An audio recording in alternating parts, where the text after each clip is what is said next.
file system library and how it's nicely integrated with the object capability mechanics.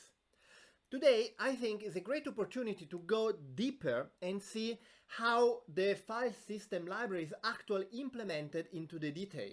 Here, we start defining a file system interface and a nested class fail that is a kind of message, and it will be the kind of exception we throw to signal that some operation has failed. And then in this file system interface we put all our operations, all the operations that we expect our file system library to support.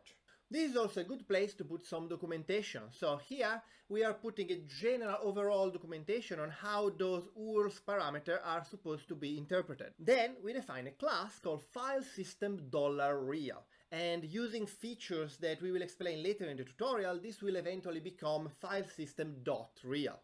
This class implements file system, and using the public decorator, we'll have some methods that are public and some methods that are private. We manually define a primitive factory class method mute this $of:0 method that is going to work as the primitive way to create a file system real object. We then expose this primitive factory to the user as a public $of method. We then define all methods to implement the file system interface. Here, for example, we have the implementation for the method makeDir. The method makeDir takes an URL and will throw a FileSystem.fail if the operation cannot be completed. The method implementation looks a little bit disappointing. It's just a wrapper. We delegate the behavior over this.$make directories. And as you can see, it's a class method because we call it over this, and the parameter is now called file name, and it is the URL.toString. So it's just taking a string type that is easier to work with. Then, to handle the situation where the operation cannot be completed, we have a catch system.java exception. So we are just catching a primitive Java exception, and we are converting, we are wrapping, we are transforming it into a FileSystem.fail exception.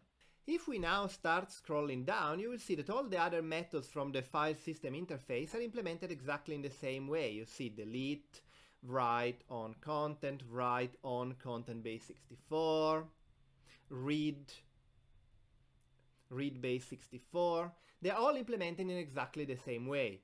And then, after, we start defining those $class methods that actually do the real implementation. And so, how do we actually do it? How do we actually communicate with Java from 42? And here it is.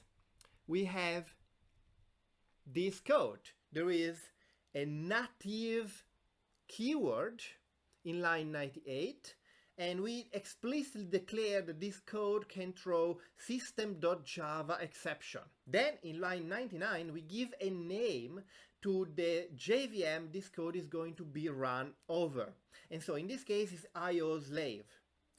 This name is not fixed in stone. There are ways, we will see later in the tutorial, to take some code was native declared a certain name and change it. And then from line 100 to line 104, it's just Java code. You see, like, we have a string s that is the first parameter, so #1 to connect the local variable s to the first parameter that is called file name, it is a 42 string. And then we make an URI with new java.net.URI. Since we are just writing a Java method and we cannot edit our imports, we have to use the fully qualified name for all the classes. You may have also noticed that here the syntax highlighter is completely confused because there is literal Java code embedded in the 42 source file, so it has no clue how to highlight this code. And here it is. You have just a Java method that goes from string to string and can possibly throw some kind of exception. And if you can represent your interaction with the real world as a Java method that go from strings and ints and floats into some other similar result, you can just use this simple way and use the native keyword and make your method body inline Java in42 and it will work. Of course, it will have to be an hash dollar method. In the next video, we'll see how to interact with Java where this simple setting of just writing a method from string to string will never be enough. I want to conclude the video today with a performance remark. Look into this code, you may be worried that every time we call the method in line 98, we are actually creating a new Java virtual machine.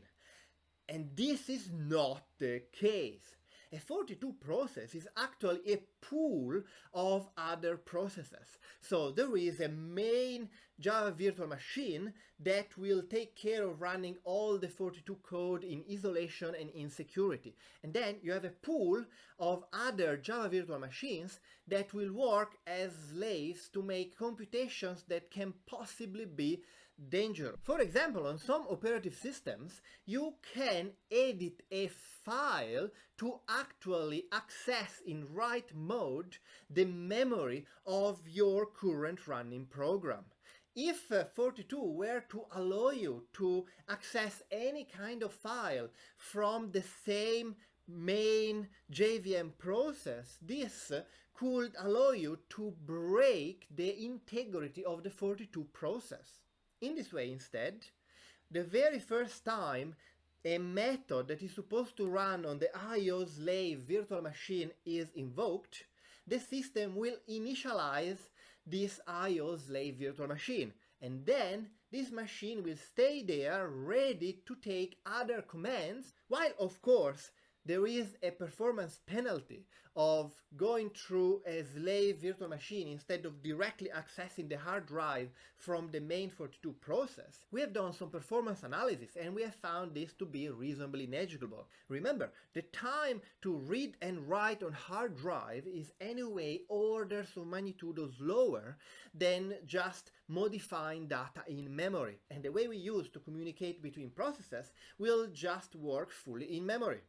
As you may have noticed, those 6 operations in the file system interface are very limited, and this file system library is pretty much a toy at this stage. A real file system library will have to be significantly more complex and offer a lot more functionalities. If you need more sophisticated interactions with the file system, with the information of the video of today, you should be able to write those more sophisticated interactions yourself. Okay, that's all for today. See you next time!